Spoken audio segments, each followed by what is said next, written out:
Hello and welcome to the 193rd episode of the Hot Issue।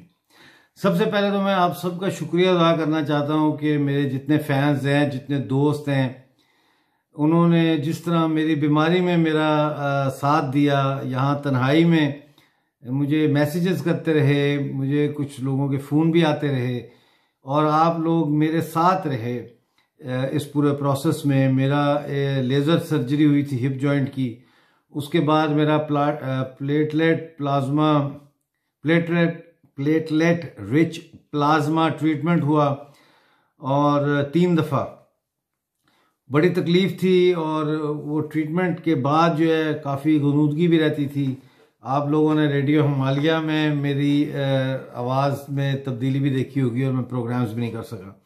इस दौरान आप सब मुझे हौसला देते रहे, मेरे लिए दुआएं भी करते रहे और मैं अब बिल्कुल तकरीबन ठीक हूँ। 99.99% मैं बिल्कुल ठीक हूँ। किसी वक्त हल्की सी दर्द होती है। डॉक्टरों ने कहा था कि इसमें 2-3 महीने लगेंगे आपकी पेन को कम्प्लीटली ख़त्म होने में, लेकिन अब शुक्र है कि मैं बिल्कुल ठीक हूँ। बैठ सकता हूँ, लेट सकता हूँ, सो सकता हूँ, चल सकता हूँ और आप लोगों के साथ बातचीत कर सकता हूँ। तो आज का हॉट इशू जो है उसमें मैं सबसे पहले आपकी तवज्जो दिलाना चाहता हूँ। जो पाकिस्तान के साबिक डीजी यानी director general FIA federal investigation agency ने कल जियो न्यूज़ के एक टॉक शो में इंकशाफात किए। उन्होंने ये कहा कि मुझ पर शदीद दबाव था इमरान खान की तरफ से। डायरेक्ट उन्होंने मुझे बुला के कहा कि आपने ये काम करना है। वो काम क्या था? वो काजी फायज ईसा के खिलाफ बगैर किसी सबूत के उन पर केस बनाकर उनको गिरफ्तार करने का दबाव था। इसके अलावा उन्होंने ये भी बताया कि वो जब से इमरान खान आए हैं उनके ऊपर मुसलसल ये दबाव था कि नवाज शरीफ को गिरफ्तार करो, मरियम नवाज को गिरफ्तार करो, मरियम औरंगज़ेब को गिरफ्तार करो, एहसन इकबाल को गिरफ्तार करो और ख्वाजा आसिफ को गिरफ्तार करो और बेशुमार लोगों के उन्होंने नाम लिए कि इन लोगों को गिरफ्तार करने पर। तो मैं उनको कहता था इमरान खान को कि भाई मैं इनको कैसे गिरफ्तार कर लूँ, इनके खिलाफ कोई सबूत हो, कोई केस हो तो मैं उनको गिरफ्तार करूँ। तो वो आगे से इमरान खान का ये जवाब था कि आप इनको गिरफ्तार तो करें ना, केस हम बाद में बना लेंगे, कोई मसला नहीं है। 14 दिन के रिमांड पे जब ये जाएंगे तो केस इन पे कोई ना कोई केस बन जाएगा, इनको पहले गिरफ्तार करें। जिससे जाहिर होता है कि इमरान खान एक इंतहाई बीमार शख्स है, यानी ज़हनी तौर पर इंतहाई बीमार और इंतकाम और नफरत के जज्बों से भरपूर। और एक चीज़ जो मैं हमेशा कहता रहा हूँ कि इसके अंदर शदीद एहसास कमतरी है। एहसास बदतरी असल में एहसास कमतरी ही का इजहार होता है। इसमें एहसास कमतरी बहुत है और ये एहसास कमतरी आज से नहीं है, इसमें बचपन से है। ये HSN कॉलेज में पढ़ा, इसने बड़ी कोशिश की कि ये अंग्रेज़ बन जाए, अंग्रेज़ों जैसा लिबास पहनता था, अंग्रेज़ों जैसा खाना खाता था, अंग्रेज़ों जैसी मशरूबात पीता था और अंग्रेज़ों जैसी मंशियात का इस्तेमाल भी करता था और अंग्रेज़ों की तरह नाइट क्लब्स में, UK के नाइट क्लब्स में, लंदन के नाइट क्लब्स में भी जाता था और मुख्तलिफ मुल्कों के नाइट क्लब्स में भी जाता था।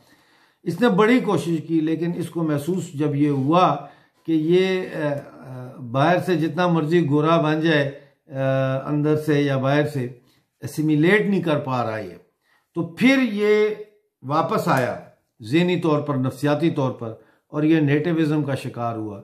और नेटिविज़म में इसको जो अवेलेबल फ़िलासफ़ी इसके पास थी वो ज़ाहिर सनातन धर्म तो नहीं थी, वो फिर इस्लाम ही था, क्योंकि ये पाकिस्तान में से ताल्लुक़ था इसका। तो फिर इसने इस्लाम के अंदर पनाह ली और उसके अंदर पनाह लेकर इसने फिर जो है वो बजाय इसके कि मगरबी फ़लाई रियासत का कॉन्सेप्ट ये लेकर आगे बढ़ता, इसने मदीना की रियासत का कॉन्सेप्ट लेकर आगे बढ़ा। तो इसके ऊपर फ्रांसिस फैनन ने काफ़ी रिसर्च की है, जो एक फ्रेंच अल्जीरियन डॉक्टर थे, स्याह फाम डॉक्टर थे और उनकी तैनाती हुई थी अल्जीरिया में फ्रांस के ख़िलाफ़ जंग लड़ी जा रही थी। तो उनकी किताब है रैचेट ऑफ द अर्थ, उसके अंदर उन्होंने उस जंग के हवाले से एनालिसिस किया। लेकिन उसको मैं यहाँ अप्लाई करता हूँ कि जब आप एक महकूम कौम से ताल्लुक़ रखते हैं और आप हाकिम कौम में सिमिलेट होने की कोशिश करते हैं और वो आपको सिमिलेट नहीं करते, वो आपको कबूल नहीं करते पूरी तरह से, आप फिर भी गुलाम ही रहते हैं या आप सेकंड ग्रेड रहते हैं या आप दी अदर रहते हैं, तो फिर आपके अंदर आप सारा कुछ उनका छोड़ के, आप उनका लिबास, उनका खाना पीना, उनके रस्म व रिवाज से बगावत करके आप माजी के जो आपके कल्चर है, या जो आपका, जैसे अल्लामा इकबाल कहते हैं निशात सानिया इस्लाम की, कि हम स्पेन तक हमने फतह कर लिया और हम बड़े फातेह कौम थी, ये तस्वर जो है इसके अंदर आप पनाह ले लेते हैं। और इसके अंदर आप पनाह जब लेते हैं तो आप फिर इसको नेटिविज्म कहते हैं। नेटिविज्म के जरिए आप फिर जंग लड़ते हैं उस सकाफत के साथ जिस सकाफत ने आपको कबूला नहीं, जो हाकिम तबके की सकाफत है। लिहाजा अब इमरान खान जो है वो मगरबी सकाफत का मुकाबला इस्लामी नज़रिए से करने की कोशिश कर रहा है। और इसमें चूंकि ऑलरेडी इस्लामी नज़रिया जो है वो पसपा हो चुका है, वो शिकस्त खा चुका है, सल्तनत उस्मानिया की शक्ल में शिकस्त खा चुका है। एक जो नैरेटिव डेवलप हुआ था पूरी दुनिया में आज से 500-700 साल पहले, वो अब शिकस्त खा चुका है। एक ज़्यादा पावरफुल और एक ज़्यादा प्रोग्रेसिव और एक ज़्यादा जिसे कहना चाहिए कि साइंटिफिक आइडियोलॉजी से। इसलिए अब वो उस इस्लाम का सहारा लेके अब आप मगरिब को शिकस्त नहीं दे सकते। ये नेटिविज्म की कमजोरी है। यहां से फिर एक तसादम पैदा होता है, और वो तसादम दो सकाफतों का तसादम होता है, क्लैश ऑफ सिविलाइजेशन उसको किसी ने कहा है। लेकिन मैं ये समझता हूं कि उसके नतीजे में जो है वो दोनों सिविलाइजेशंस जो है तबाह होती हैं, दोनों सिविलाइजेशंस तबाह होती हैं, दोनों स्कूल ऑफ थॉट तबाह होते हैं, दोनों कम्बैटिंग फोर्सेस जो है वो तबाह होती हैं। और उसके नतीजे में एक नई जो है वो सकाफत जन्म लेती है, एक नया कल्चर जन्म लेता है। वो हम देखेंगे कि क्या कल्चर है और कब जन्म लेता है। तो अभी तो ये कॉम्बैट स्टेज में थोड़ा थोड़ा दाखिल हो रहा है इमरान खान। इसने बयान दिया ना कि मुस्लिम ममालिक जो है वो वेस्ट की प्रोडक्ट्स का बाइकआउट करें ताकि हज़रत मोहम्मद की नामूस और उनकी जो बेइज्जती होती है मगरबी मुल्कों में उससे उनको मना किया जा सके। तो ये अब आहिस्ता आहिस्ता आइडियोलॉजिकल प्लेन पे ये टसल चल रही है। लेकिन ये टसल जो है ये मैदान जंग इसका सजेगा, और ये मैदान जंग में दोनों फोर्सेस जो है ये तबाह होंगे और उसके अंदर से जो है वो एक नई फोर्स निकलेगी। मेरा अपना ये तज़िया है कि उसके अंदर से ये दोनों की तबाही के बाद जो है जो वेस्टर्न कल्चर या वेस्टर्न आइडियोलॉजी या वेस्टर्न जो कल्चरल नैरेटिव्स है इनकी और इस्लाम की लड़ाई के नतीजे में दोनों तबाह होंगे और उसके अंदर से सनातन धर्म का शगुफा फूटेगा। ये मेरा अपना कहना है। और मैं इस पे किसी वक्त मुझसे कोई सवाल नहीं करता। अगर सवाल करें तो मैं इसके पूरा इसकी लॉजिकल मेरे पास एक्सप्लेनेशन है कि मैं क्यों समझता हूँ कि सनातन धर्म जो है वो ही दुनिया के अंदर अब आएगा। इसके अलावा और कोई इज़्म या कोई मज़हब या कोई रिलीजन जो है वो अब हमारी रक्षा नहीं कर सकता। एनीवे आगे चलते हैं। POJK में पलंदरी, रावलाकोट, मीरपुर और मुजफ्फराबाद में जारी म्यूनसिपल कॉरपोरेशन के वर्कर्स की जो हड़ताल थी वो आज भी जारी है। और कल मुज़ाकरात हुए थे गवर्नमेंट और उनके दरमियान, रिप्रेजेंटेटिव्स के दरमियान, लेकिन वो नाकाम हो गए। और म्यूनसिपल कॉरपोरेशन ऑफ POJK के लोगों ने कहा है कि जब तक हमारे मुतालबात नहीं मानोगे हम जो है वो नहीं हड़ताल ख़त्म करेंगे। आप लोग देख रहे होंगे कि ये बैकग्राउंड में जो है यहाँ पे ये सेब पड़े हुए हैं। ये सेब मैं लेके आया था। ये डॉक्टर ने कहा है कि एक सेब कम से कम आपने रोज़ का खाना है।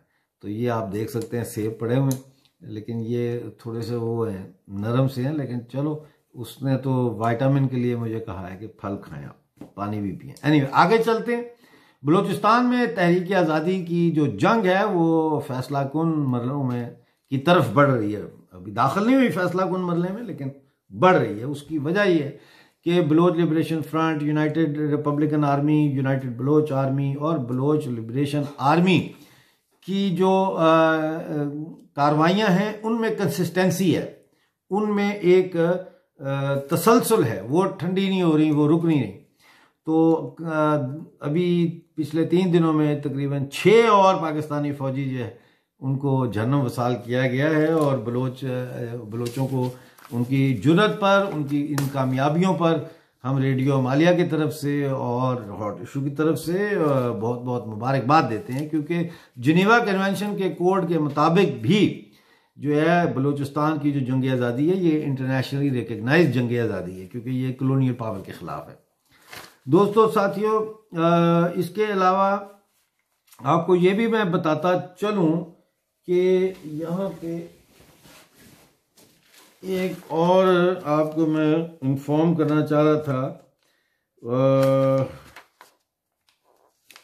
कि जनूबी वज़ीरिस्तान में 2 कमसिन बच्चों को सिक्योरिटी फोर्सेस ने यानी कि फ़ौज ने कत्ल कर दिया है, और उसके ख़िलाफ़ धरना जो है वो साउथ वज़ीरिस्तान में जारी है। आज तीसरा दिन है उसका।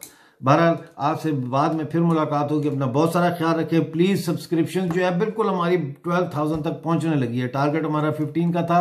बहरहाल चलो 12,000 में अभी तकरीबन मेरा ख्याल है 78 और सब्सक्राइबर हो तो हम 12,000 सब्सक्राइब करें, बेल आइकन को क्लिक करें और शेयर करें। Thank you very much. अपना बहुत सारा ख्याल रखें।